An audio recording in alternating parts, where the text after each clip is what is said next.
Hi, everyone. Welcome to our presentation as we dive into the Starbucks coffee supply chain. Obviously, Starbucks is a very well known name.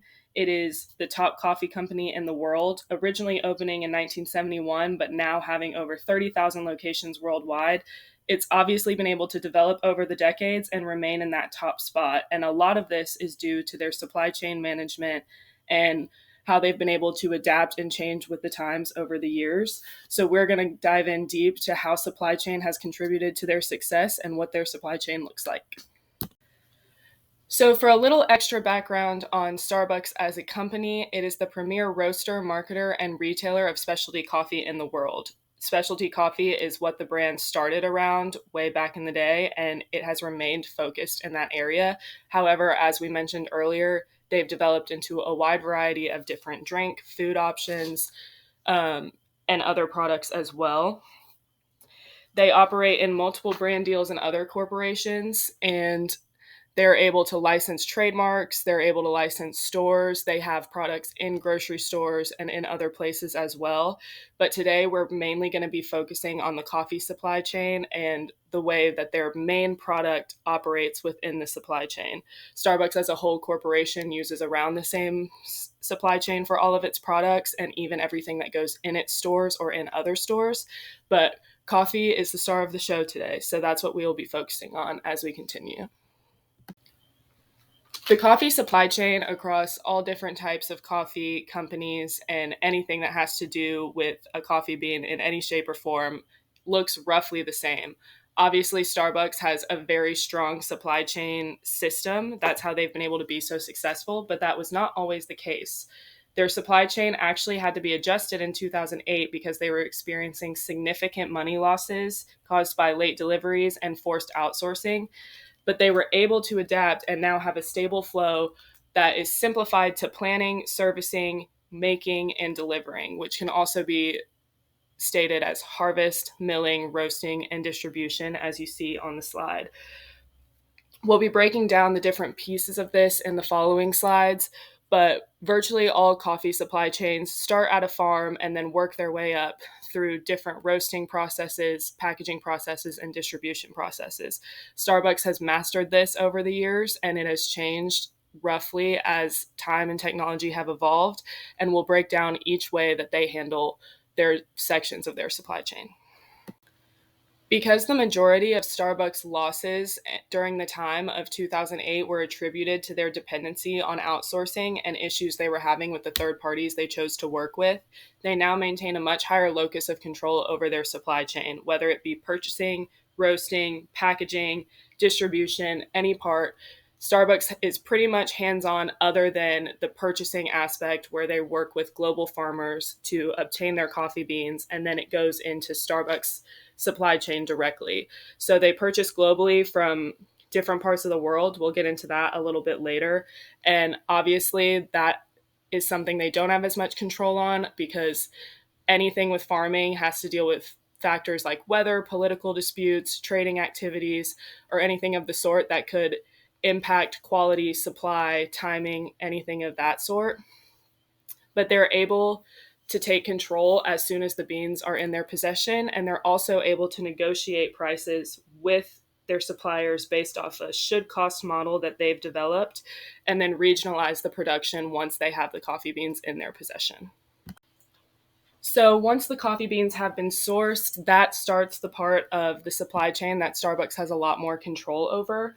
They own roughly 5 coffee roasting plants. The top 4 are listed in front of you, as well as 24 co-manufacturing plants, 1 tea processing plant, and a few other centers where they do all of their own processing and roasting.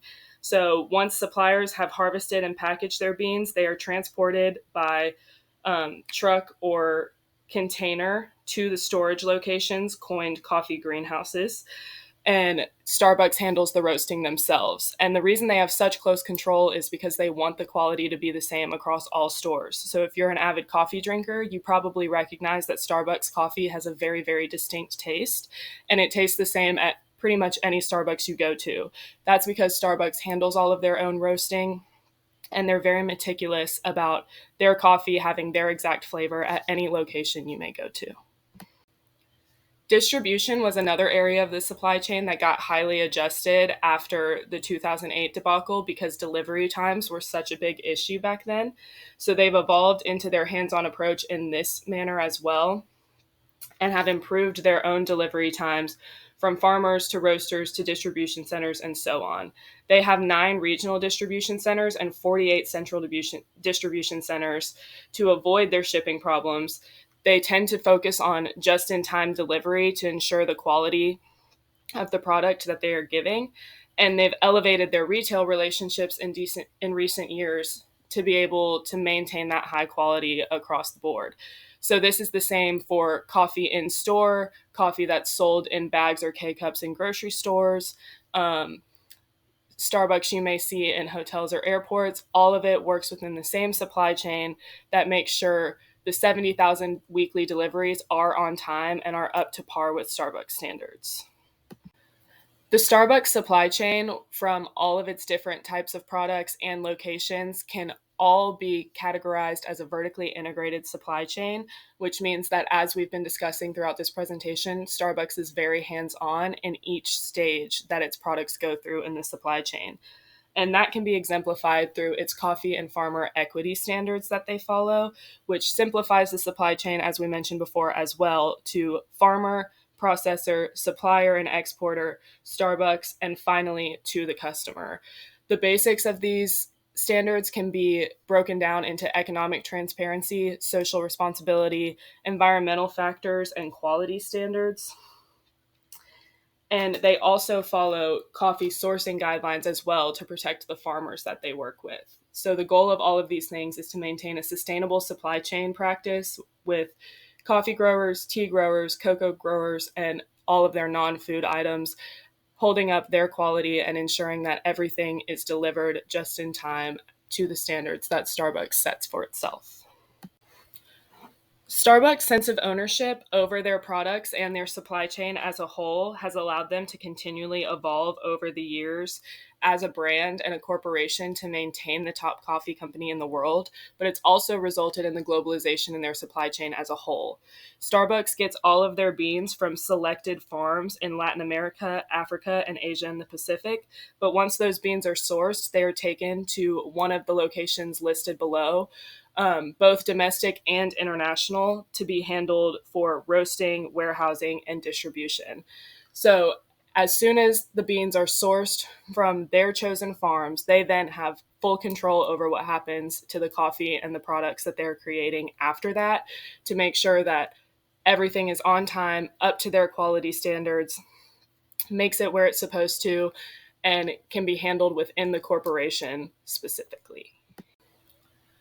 Going off of Starbucks properties, obviously facilities are a huge aspect of that as well.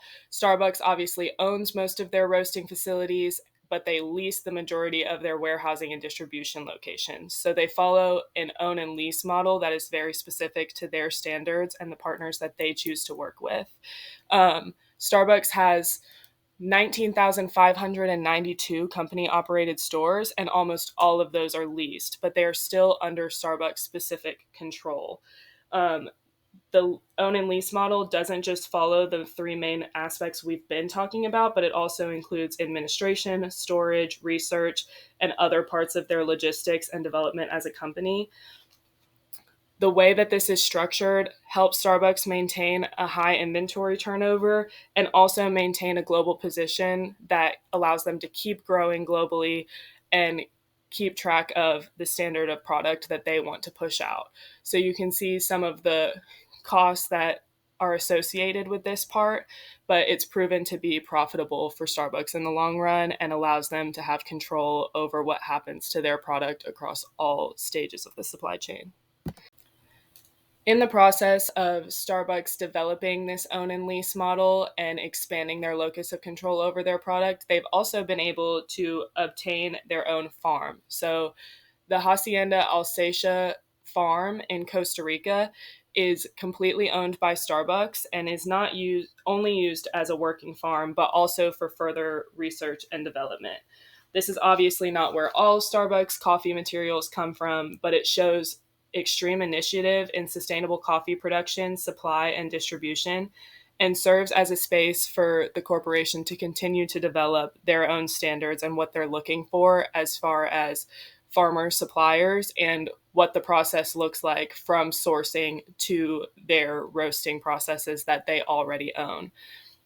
I'm sure we'll see more farms be obtained by Starbucks in the future, but for now, they're using this as a chance to enhance their sustainability and continue to progress forward to further success. As we dove into the details and ins and outs of the Starbucks supply chain and the coffee supply chain in and of itself, we were able to find some super compelling insights into the coffee industry and the future of Starbucks. One of those being Kopi Luwak coffee, which I'm sure some of you have heard of in some capacity, and it's also more simply known as cat poop coffee. While that may not sound appetizing, it's actually one of the most exclusive, expensive, distinct, and desired coffees in the world right now.